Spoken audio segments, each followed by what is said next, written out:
سيدنا وسندنا ومولانا ومولانا وملجانا محمد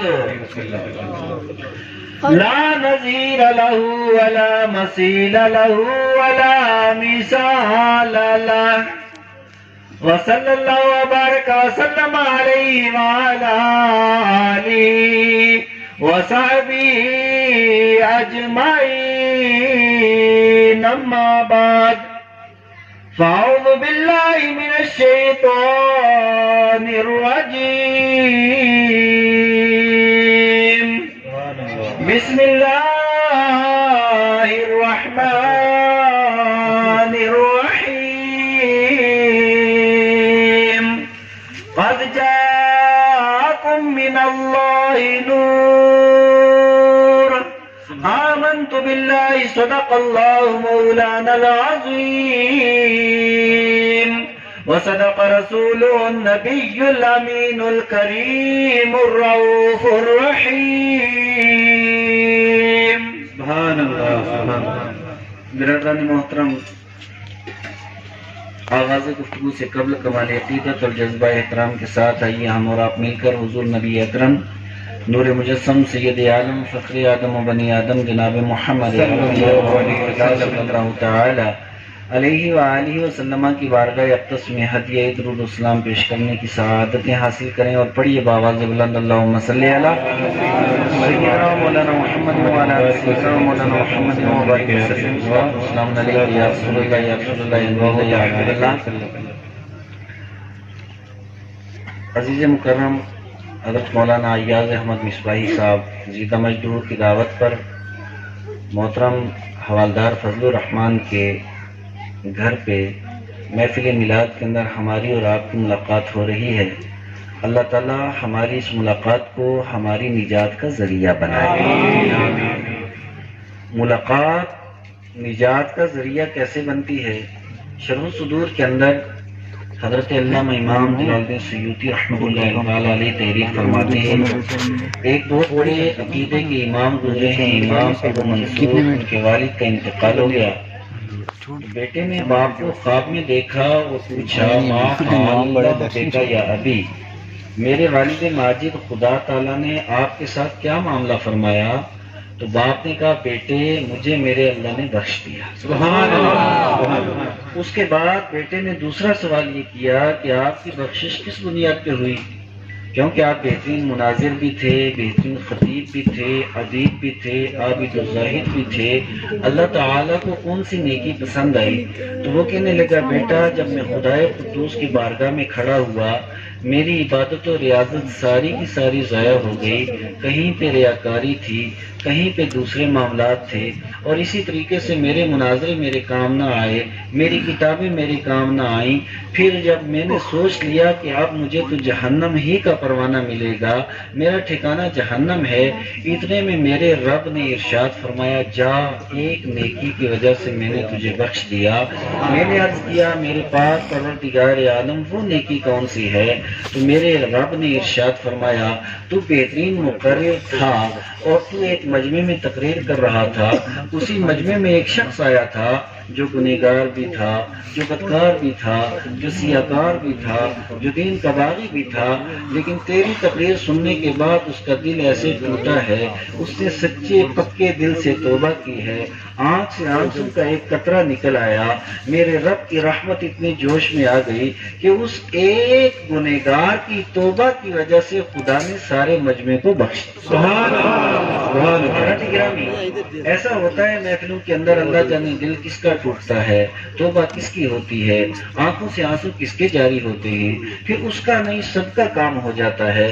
میرے پیارے اسلامی بھائیوں، مجھ سے پیشتر میرے ساتھیوں نے آپ نے بہت کچھ سن لیا، مفتی معروف صاحب، حضرت مولانا شبیر صاحب اور محب گرامی کا وقار حضرت مولانا محمد عارف صاحب جو بلا شبہ تو پیر پنجال ہیں۔ اب سے بھی آپ نے بہت کچھ سن لیا ہے، اب ٹائم کافی ہو گیا اور میں زبردستی تقریر کرنے والا بندہ نہیں ہوں جب تک مجمع حشاش بشاش رہتا ہے، کیونکہ میری تقریر کوشش کرتا ہوں کہ آپ کی تقریر لوگوں کے ذہن میں اتار دوں۔ اب اس میں کتنا کامیاب ہوں گا یہ تو وقت بتائے گا، اس زبردستی کی تقریر تو میں نہیں کر سکتا۔ اب مجھے اس بات کا اندازہ ہے کہ آپ کو اچھی خاصی اس وقت بھوک لگتی ہوگی، شاید تقریر سے زیادہ اس وقت بریانی کی چاہ ہو، لیکن اگر آپ حضرات توجہ رکھیں گے تو جب تک آپ کی توجہ تب تک میری تقریر انشاءاللہ تعالی، پھر اس کے بعد انشاءاللہ دعا ہوگی۔ لیکن یہ بات یاد رکھیں بریانی کل بھی ملے گی، فاروق مصباحی کی تقریر نہیں ملے گی۔ اس وجہ سے پوری توجہ آپ رکھیں، اور میری چند معروضات میں گزارشات صرف آپ کی بارگاہ میں آپ کی خدمت پہ پیش کر رہا ہوں، بس وہ میری گزارشات آپ حضرات سماعت فرمائیں۔ میرے عزیز مولانا شبیر صاحب فرما رہے تھے کہ سوشل میڈیا پہ کئی مفتی آج کل بیٹھ جاتے ہیں، علی با کی پٹی جنہیں آتی نہیں، ذرا با زیدن کی ترکیب نہیں آتی، یہ تو خیر بڑی اونچی بات ہو گئی۔ قرآن حکیم جنہیں تجوید کے ساتھ پڑھنا نہیں آتا وہ بھی مفتی بنتے نہیں، جناب والا ایسا ہے تو ویسا ہے تو کیسا ہے تو یہ ہے تو وہ ہے تو فلاں میں ایسا ہے تو فلاں میں ایسا ہے۔ میں آپ کو ایک بات آپ کی بتا دوں پھر آپ کی بات شروع کرتا ہوں کہ ایک شخص آیا اور وہ تو بحث کر رہا تھا تو میرے طلبہ نے پکڑا، میں دارالفتہ کے اندر بیٹھا ہوا تھا، لے کر کے میرے پاس آ گئے اور میں نے کہا جی گفتگو کس پہ کریں گے؟ حج ہم گفتگو کریں گے رفع الیدین پہ، اس پہ ہم بڑا دعویٰ ہے۔ میں نے کہا پھر ایک ہی موضوع پہ ہم کریں گے، یہ جو 35 موضوع بدل لیتے ہو ایسا نہیں ہوگا، صرف ایک موضوع پہ بات ہوگی۔ ہے جی بالکل۔ میں نے کہا مصطفیٰ کریم علیہ السلام کی صرف ایک حدیث بتا دیجئے جس میں آقا نے یہ فرمایا ہو کہ رفع الیدین کے بغیر نماز نہیں ہوتی۔ تو وہ کہنے لگے ہاں بالکل حدیث ہے۔ میں نے کہا کس کتاب میں ہے؟ جی مسند امام محمد میں ہے۔ میں نے کہا روئے زمین پر مسند امام محمد نام کی کتاب ہی کوئی نہیں۔ جی پھر کون سی کتاب ہے؟ میں نے کہا مسند امام احمد بن حنبل ہے۔ ہاں وہی اسی میں ہے۔ تو میں نے اپنے شاگرد سے کہا ذرا نکالو کتاب، وہ کتاب ہے 20 جلدوں میں، اور 20 جلدوں میں یہ ایک چھاپا ہے اور 52 جلدوں میں دوسرا چھاپا ہے اور 5 جلدوں میں بھی الگ الگ۔ تو بہرحال وہ 20 جلدوں والی میرے پاس تھی، میں نے کہا نکالو آپ اس میں سے۔ اب جو کتاب یہ علماء جانتے ہیں کہ مسند کا طریقہ الگ ہے، جامع کا الگ ہے، مصنف کا الگ ہے، جز کا الگ ہے، یہ حدیث کی جو کتابیں ہوتی ہیں ان کی ایک ترتیب کا طریقہ الگ الگ ہوتا ہے۔ تو مسند کا طریقہ یہ ہوتا ہے، اس کی تدوین کا طریقہ یہ ہوتا ہے کہ اس میں ایک راوی کی جتنی مرویات ہوتی ہیں وہ ایک جگہ پہ ہوتی ہیں۔ میں نے کہا راوی کون ہے؟ حضرت علی۔ اب اس بیچارے کو تو کالے حروف نظر آتے تھے، میں نے وہ باب نکالا جہاں پہ حضرت علی کی مرویات تھی۔ اللہ کی عزت کی قسم جو حدیث وہ بتا رہا تھا اس کا کہیں اتا پتہ ہی نہیں۔ میں نے اس سے کہا صرف حدیثی کی روشنی میں بات ہوگی ہے؟ جی ہاں. میں نے کہا لکھ دیں یہاں پہ. میں نے بھی لکھا اور اس نے بھی لکھا اور اس کی تحریر میری ڈائری میں میری فائل میں بڑی محفوظ کر کے میں نے رکھی ہے. اس نے لکھا صحیح حدیث میرا مسلک ہے اور صحیح کا املا تھا سین دو چشمی ہے یہ صحیح. حدیث لکھا ہے دال یہ سین حدیث. اور جو مسلک پہ ظلم کیا میم سواد لام بڑا کاف مسلک. تو میں نے کہا صرف یہ بتانا مقصود یہ تھا کہ علمی حیثیت یہ ہے. حدیث لکھنا نہیں آتا, مسلک لکھنا نہیں آتا, صحیح لکھنا نہیں آتا, اور بحث کر رہے ہیں اور بکواس کر رہے ہیں امام اعظم کے تعلق سے اور امام انبیاء کے تعلق سے. حضرات گرامی, میں اتنی بات عرض کروں, یہاں پہ بہت ذہین لوگ بیٹھے ہوئے ہیں, بالخصوص میرے محبی گرامی وقار حضرت حافظ القاری مولانا ڈاکٹر محمد عمران صاحب, ماشاءاللہ جو حافظ بھی ہیں, قاری بھی ہیں, عالم بھی ہیں, فاضل بھی ہیں, اور پی ایچ ڈی بھی ان کی مکمل ہو چکی ہے.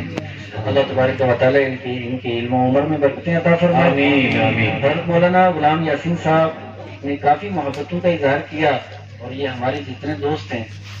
اب میں بالکل سیدھے سادے انداز میں ایک خاکہ میلاد کے تعلق سے آپ حضرات کے ذہن میں اتارنا چاہتا ہوں. پوری توجہ آپ میری طرف رکھیں. شاید لٹک مٹک چٹک آپ کو نہ ملے, لیکن سیدھی سادی باتیں ضرور ملیں گی. ان کو اپنے ذہن میں ترتیب وار بٹھاتے چلیں. ہمارے نبی وہ ہیں. آج ایک طبقہ یہ ہے کہ آقا کریم علیہ السلام کی جہاں بھی فضیلت ملے, عظمت ملے, بس ٹھک سے اس پہ اعتراض کر دیتے ہیں. حضور علیہ الصلوۃ والسلام کا میلاد یہ کوئی نئی بات نہیں. حضرت آدم نے بھی میلاد منایا, حضرت ابراہیم نے بھی, حضرت موسیٰ نے بھی, حضرت عیسیٰ نے بھی. اب میں بڑی تفصیل میں اس لیے نہیں جاتا کہ 5 پیغمبروں کا نام میں نے اس لیے لیا کہ ان میں سے 4 جو ہیں حضرت ابراہیم, حضرت موسیٰ, حضرت عیسیٰ, یہ اولو العزم پیغمبر ہیں, اور حضرت آدم چوتھے جو ہیں وہ تو سارے انسانوں کے ابا ہیں. وہیں جہاں سے انسانیت شروع ہوئی وہیں سے میں اپنی تقریر شروع کر رہا ہوں. حضرت آدم علیہ السلام کی تخلیق ہوئی جنت کے اندر, اللہ نے پیدا کیا جنت کے اندر, قرآن چڑھایا جنت کے اندر, اور جنت کی نعمتیں حضرت آدم علیہ السلام اور جنت کی بہاریں حضرت آدم علیہ السلام کے شانہ بشانہ چل رہی تھی. میرے رب نے ارشاد فرمایا وَلَا تقربا هذه الشجرة, اس درخت کے قریب نہیں جانا. حضرت آدم علیہ السلام نبی بھی ہیں, مجتہد ہیں, انہوں نے اشتہار کیا کہ یہاں پہ جو نہیں ہے وہ صرف قریب جانے کی ہے, پھل کھانے کی تو نہیں ہے. بہرحال پھل کھایا, جنت سے وہ دنیا کے اندر تشریف لائے.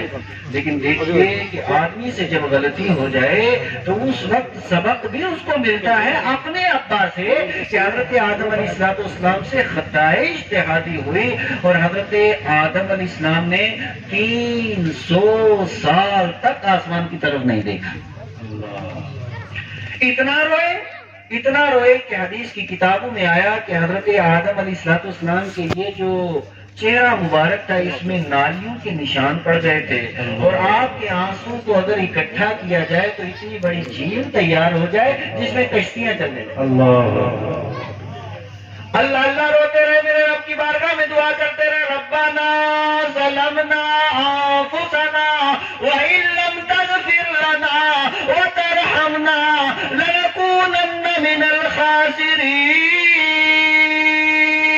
میرے اللہ بخش دے, میرے اللہ بخش دے. بیٹی شریف میں ہے, ابن منذر میں ہے, ابن عساکر میں ہے. پھر اللہ کی بارگاہ میں اس دعا کے ساتھ یہ بھی دعا کی, اللہم انی اسألک بحق محمد صلی اللہ تعالی علیہ وسلم عبدک وکراماتہ علیک ان تغفر لی خطیئتی. سبحان اللہ. میرے اللہ پاک پروردگار عالم, میں نبی آخر الزمان محمد عربی کے وسیلے سے تیری بارگاہ میں دعا کرتا ہوں, مولا میری خطائی اتحادی معاف فرما دے. ادھر ہاتھ نیچے آئے, ادھر رب نے فرمایا میرے آدم اگر پہلے دن تو یہ وسیلہ پیش کرتا اسی دن معافی عطا کرتا. حضرات گرامی, مجھے صرف اتنی بات کہنی ہے, آدم کی گاڑی حضور کے بغیر نہ چل سکی تو آدمی کی گاڑی حضور کے بغیر چل سکی. اور ابو البشر حضرت آدم علیہ السلام کو بھی مصطفیٰ کریم کی ضرورت ہے. اور پھر ان کے بغیر کون سا ایسا روئے زمین پر انسان ہے جس کو مصطفیٰ کریم علیہ السلام کی ضرورت نہیں. ضرورت مصطفیٰ اور مقصود کائنات، اس میں میری مستقل تقریر ہے، پھر کبھی انشاءاللہ آگے بڑھیے. حضرت خلیل اللہ حضرت ابراہیم علیہ السلام جد الانبیاء ہے. اللہ تعالیٰ نے بڑا مقام اور بڑا مرتبہ انہیں عطا فرمایا. سارے نبیوں میں سب سے افضل ہمارے نبی مکرم علیہ السلام ہیں، اور حضور کے بعد حضرت ابراہیم علیہ السلام ہیں، اور ان کے بعد حضرت موسیٰ علیہ السلام ہیں، ان کے بعد حضرت عیسیٰ اور حضرت نوح علیہ السلام ہیں. ان 5 پیغمبروں کو اولو العزم پیغمبر، اولو العزم رسول کہا جاتا ہے. حضرت ابراہیم علیہ السلام بڑی شان، بڑی عظمت. رب تعالیٰ فرماتا ہے وَاتَّخِذُوا مِن مَّقَامِ إِبْرَاهِيمَ مُصَلًّى، مقام ابراہیم کو چاہے سجدہ بناؤ. اللہ تعالیٰ کی رحمت کہتی ہے میرے بندو، سجدہ کرنا تمہارا کام، وہاں پہ نماز پڑھنا تمہارا کام، قبول کرنا میرا کام. سبحان اللہ. حمد کرتے مولا، اس پتھر کو اتنی فضیلت، اتنی عظمت، اتنی شان کہ قرآن حکیم کے اندر اس کا تذکرہ، اس کے قریب میں نماز پڑھو اللہ نماز قبول فرماتا ہے، تو آپ کے بعد تو گانا بھی وہیں پہ ادا کیا جاتا ہے. یہ اتنی شان والا پتھر، یہ شان کیسے ملی؟ تو آپ سب ایک ہی جواب دیں گے، شان اس لیے ملی کہ اس پتھر نے حضرت خلیل اللہ کے پاؤں چومے. اچھا ایک بات یہاں پہ اور بھی عرض کرتا چلوں، اس پتھر کی خاصیت اور خصوصیت یہ تھی کہ جب حضرت ابراہیم علیہ السلام خانہ کعبہ کی تعمیر فرما رہے تھے، تو اور کوئی بھی پتھر نیچے سے لے جانا ہو تو یہ مقام ابراہیم یہ پتھر نیچے آ جاتا، اور لگانا ہو تو یہی پتھر اوپر چلا جاتا. مجھے آپ بتائیے کیا پتھر اوپر نیچے ہو سکتا ہے؟ بولو بولو، ہو سکتا ہے؟ آج وہ حیات النبی پہ بات کرتے ہیں، ان کو اتنی عقل نہیں آئی کہ ایک نبی کے پاؤں جس پتھر پہ پڑ جائے اللہ اس پتھر کو بھی زندگی عطا فرما دے. اس پتھر کو اللہ زندگی عطا فرما دے. نبی کی بات کر رہے ہیں.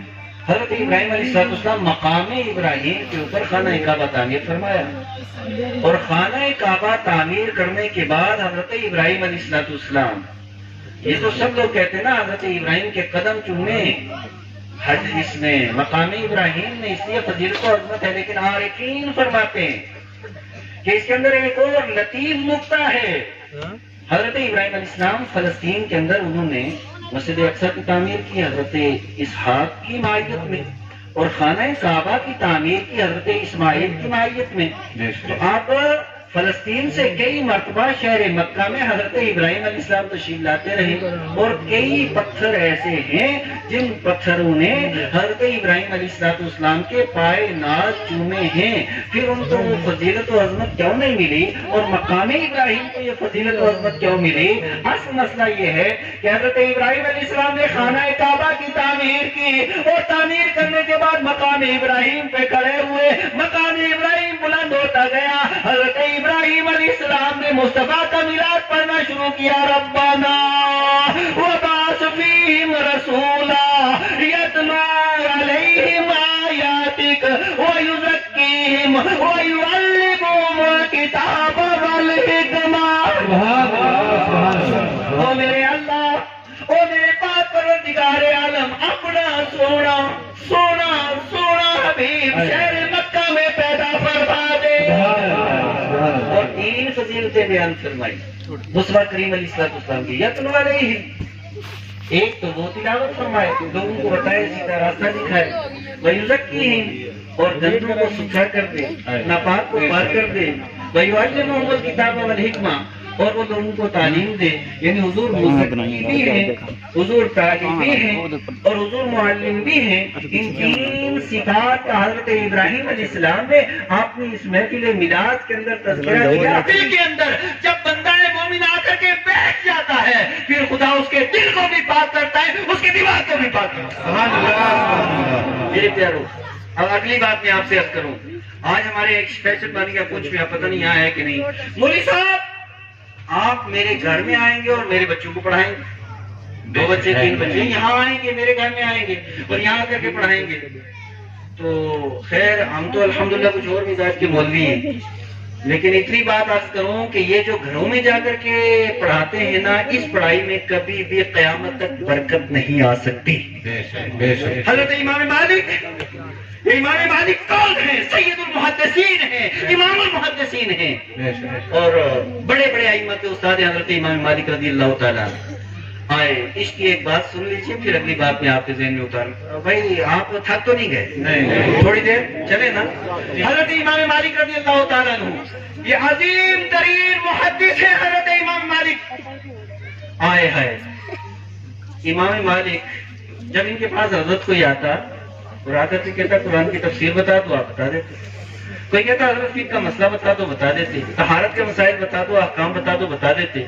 لیکن کوئی بندہ جب یہ آ کر کے کہتا ہے کہ حضرت آپ حضور کی حدیث سنا دیں، تو آپ ارشاد فرمایا رک جا، تو اس کھانے تشریف لے جاتے ہیں، تو غسل کرتے ہیں، دھلے ہوئے یا نئے کپڑے پہنتے ہیں، خوشبو لگاتے ہیں، چوکی لگواتے ہیں، اس کے اوپر نئی چادر مستد بٹھا کر کے اس کے بعد پھر آ کر کے بیٹھتے اور اس کے بعد ارشاد فرمایا تھے میرے مصطفیٰ نے یہ ارشاد فرمایا. حضرت امام مالک مسجد نبوی کے اندر ہے. حضرت مسجد نبوی کے اندر ہے حضرت امام مالک رضی اللہ تعالیٰ. اور آپ حدیث شریف کا درس لے رہے ہیں تو اتنے میں کیا ہوا کہ آپ کا چہرہ پیلا پڑنے لگا اور اسی طرح درس جاری رکھا. درس جاری رکھنے کے بعد آپ نے شاگرد سے کہا کہ میرے جوبے کے اندر ایک بچھو گھس گیا ہے جس نے 14 مرتبہ میرے بدن کو ڈنک مارا ہے، لیکن حدیث شریف کے ادب کی وجہ سے میں نے درس حدیث بند کی. بات تو بالکل کہنی آسان ہے. یہ بچھو کا نام سن کر کے کئی لوگ ڈر جاتے ہیں. ایک بار ہم مبارکپور میں حضرت تقریر سن رہے تھے، حضور محدث سے کبھی تقریر کر رہے تھے. اتنے میں محفل میں ایک چھچھندر آ گیا تو لوگ اٹھ گئے. اس سے پہلے کیا ہوا تھا کہ بھابھی نے ایک پرچی دی تھی میدر کے بارے میں، تو لوگ اٹھ گئے جی کیا ہوا ہے، چھچھندر آ گیا. تو حضور محدث سے کبیر نے فرمایا پرچی پہلے بھیج چکا ہے آبادی کی، کیا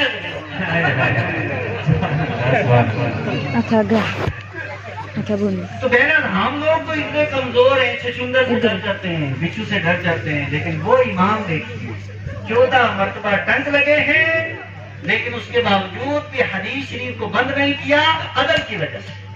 تو جو حضور کے اقوال کا اتنا ادب کرتا ہو، حضور کی ذات کا کتنا ادب کرتا ہے. اب اگر باتیں سناؤں گا امام مالک کی وہ پوری تقریر انہیں پہ ہو جائے گی. آگے بڑھیے. امام مالک بادشاہ وقت خلیفۃ المسلمین اور بڑا نیک بادشاہ تھا ہارون رشید. ہارون رشید نے کہا میرے 2 بیٹے، ایک کا نام امین ہے دوسرے کا مامون ہے، ہوتا امام مالک کا پڑھانے کے لیے آپ میرے قلعے میں تشریف لایا کریں. آپ نے ارشاد فرمایا کہ میں نبی کے علم کو رسوا نہیں کروں گا. میں نبی کے علم کو رسوا بولو، نبی کے علم کو رسوا نہیں کروں گا. میں بادشاہ کے گھر جا کر کے اس کے بچوں کو نہیں پڑھاؤں گا. آپ کو اگر آپ کے بچوں کو پڑھنا ہے تو میرے پاس مسجد کے اندر بیٹھیے، وہیں پہ درس ہوگا. تو بادشاہ نے کہا حضرت چلو ٹھیک ہے بات مان لی، لیکن آپ اتنا کرم فرمائیں کہ جب میرے 2 بیٹے آئیں گے، بادشاہ ہے نا، اور بادشاہ بھی آج کل کے وزیر اعظم کی طرح نہیں، بادشاہ خود کے سلیمان. حضرت جب یہ آئیں گے تو پھر انہیں کو پڑھانا، باقی والوں کو بعد میں. آپ نے ارشاد فرمایا ہرگز یہ تفاوت یہ ہرگز نہیں ہو سکتا. جہاں پہ غریب مزدور کا بیٹا بیٹھے گا وہی بادشاہ وقت کا بیٹا بیٹھے. اب وہاں کر کے بیٹھا تو ایک دن کیا ہوا کہ ہارون رشید تشریف لے جا رہے تھے تو مامون یہ بھی بعد میں خلیفہ بنے، تو یہ ایسے پانی ڈال رہے ہیں اور حضرت وضو کر رہے ہیں. تو آپ نے چاقو کا اپنے بیٹے کو کہا کہ بے حیا کہیں گے تو یہ شرم نہیں آتی، تو پانی ڈال رہا ہے، ایک ہاتھ سے پانی ڈال دوسرے ہاتھ سے حضرت کے پاؤں دو. یہ ادب جب احترام استاد کو ہوگا، یہ اسٹیٹس جب استاد کو لیا جائے گا قرآن و حدیث پڑھانے والے کو، پھر معاشرے کے اوپر خدا کی رحمتیں برسیں گی. اور ہمارے سب آ جائے گی، ہمارے بچے کو پڑھا رہے ہوگا، ہاں اس کے بعد یہ 1000 روپیہ دے دیں گے، موبائل خرید دیں گے. یہ اس طرح کی تعلیم میں برکت نہیں آتی. یہ برکت تب آئے گی جب بچہ مکتب میں آئے گا، استاد کے پاس آئے گا، مسجد کے اندر بیٹھے گا.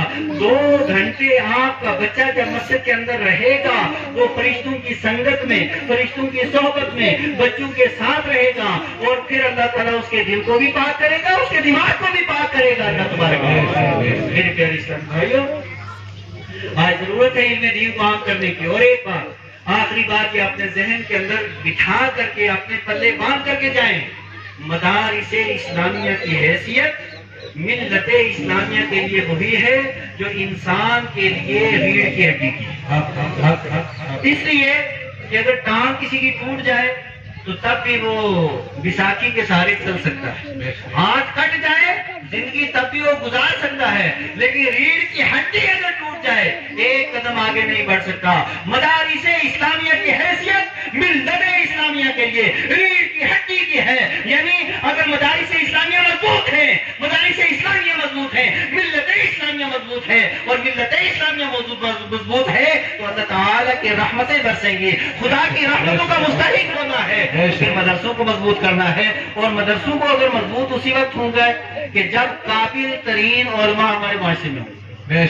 وہ علماء جو بخاری پڑھا سکے، مسلم پڑھا سکے، حدیث پڑھا سکے، منطق پڑھا سکے، فلسفہ پڑھا سکے، علوم معقولہ، علوم منقولہ کے جو ماہر ہوں، وہ علماء جب پیدا ہوں گے اللہ کی رحمت برسے گی، مدارس مضبوط ہوں گے، ہمارا معاشرہ نیک ہوگا۔ اور میں بیضاوی شریف کی ایک حدیث آپ کو سناتا ہوں، اگرچہ اس حدیث کے اوپر کلام بھی ہے، بہرحال اس پہ ہم نے تحقیق بھی کی، وہ پھر کبھی آپ کو سنائیں گے۔ ہم اسماعیل صاحب کے پاس جب پڑھ رہے تھے تو حضرت نے فرمایا کہ یہ حدیث جو ہے یہ موضوع ہے۔ اب میرے ذہن کے اندر یہ خلجان یہ تھا کہ اتنا بڑا محقق فرما رہا ہے کہ موضوع ہے، اور پھر ان کے لیے تحقیق علامہ امام جاد السیوطی کے ہے، تو خلجان ذہن میں یہ تھا کہ قاضی بیضاوی کام نہیں۔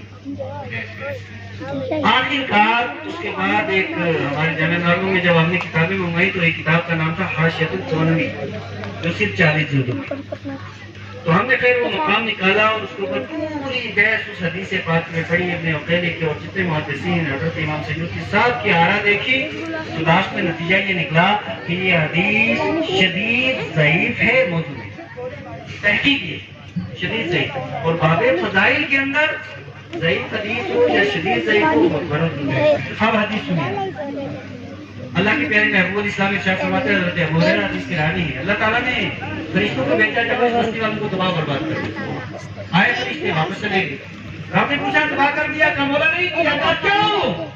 کہا اس لیے کہ اس بستی میں ایک بچہ بیٹھ کے تجھے رحمان و رحیم کہہ رہا ہے۔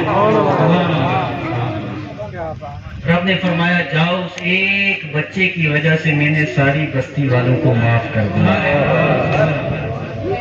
سنانو آج صبح میں بھی اٹھتا ہوں، وہاں پہ سب سے پہلے واٹس ایپ، اس کے بعد فیس بک، اس کے بعد پھر کیا ہے، ہاں اب مجھے نام بھی نہیں آتے، مجھے اور کیا نا، تو اب یہ سب کچھ کھلتا ہے۔ ہائے ہائے، مسلمان کے گھر اگر نہیں کھلتا تو رب کا کلام نہیں کھلتا ہے۔ حدیث شریف میں اللہ کے پیارے محبوب علیہ السلام نے ارشاد فرمایا یہ جتنے تارے آسمان کے لیے امان ہے، آسمان کی خوبصورتی ہے، زمین سے رات کو دیکھو، آسمان خوبصورت تاروں کی وجہ سے، آسمان سے زمین کو دیکھو، آسمان سے زمین کو دیکھو، تو جس طرح زمین سے آسمان کو یہ تارے چمکتے نظر آتے ہیں، اسی طرح آسمان سے زمین کو دیکھیں گے تو وہ گھر چمکتے نظر آتے ہیں جن میں قرآن کی تلاوت ہوتی ہے۔ جہاں پہ جن گھروں میں قرآن کی تلاوت ہوتی ہے وہ گھر اس طرح زمین پہ چمکتے ہیں جیسے آسمان پہ ستارے چمکتے ہیں۔ لیکن یہ چمک ہمیں تو فرصت نہیں نا، کیونکہ ہمیں فیس بک کی فرصت ہے، سوشل میڈیا کی فرصت ہے، بک کرنے کی بھی فرصت ہے، اگر نہیں فرصت تو قرآن پڑھنے کی فرصت نہیں۔ پھر ہم سمجھتے نہیں ہمارے ساتھ تو زیادتی ہو گئی، یہ ہو گیا وہ ہو گیا، سب کا ساری ہمارے اپنے ہاتھ میں۔ میرے پیاروں قرآن پڑھنا ہے، اور میں عرض کر رہا تھا قابل ترین علماء، اور مجھے بڑی خوشی ہوئی مولانا سجاد صاحب پہ نگاہ پڑی، مجھے ان کے والد مرحوم کی یاد آ، ہمارے بڑے قریبی کرم فرما تھے، وہ ان کی نشانی ہمارے پاس تیار ہو رہی ہے۔ یہ مولانا عبدالشکور صاحب، ان کو میں ذاتی طور پہ جانتا ہوں، یہ مولانا اجاز صاحب ہیں، اور اسی طریقے سے ان کے اور بھی باقی ساتھی ہیں، وہ اور کچھ نہیں آئے ہیں، یہ جتنے حضرات ہیں، اور یہ مولانا عمران صاحب ہیں، ہمارے مفتی صاحب ہیں، مولانا غلام یاسین، جتنے علماء ہیں، الحمدللہ خدا تعالیٰ نے ان لوگوں کو علم عطا کیا ہے۔ اب ضرورت ہے کہ ہم ان کے شانہ بشانہ چلیں، ان کے پیچھے چلیں۔ کیا جملہ کہہ رہا ہوں؟ ان کے پیچھے چلیں، ان کے پیچھے پڑیں، یہ نہیں تو پیچھے پڑ جاتے ہیں نا، پیچھے پڑنا نہیں، پیچھے چلنا ہے، اس لیے کہ جو پیچھے چلے گا خدا اس کے لیے رحمت کے دروازے کھول دے، اور آپ کا کیا کام ہے؟ وہ ایمان رکھ کے میرے عزیز اس وجہ سے ان کو بھی نصیحت کر رہا ہوں، اخلاص کے ساتھ، للہیت کے ساتھ، صرف خدا کی ذات کے اوپر بھروسہ کر کے کام شروع کرو۔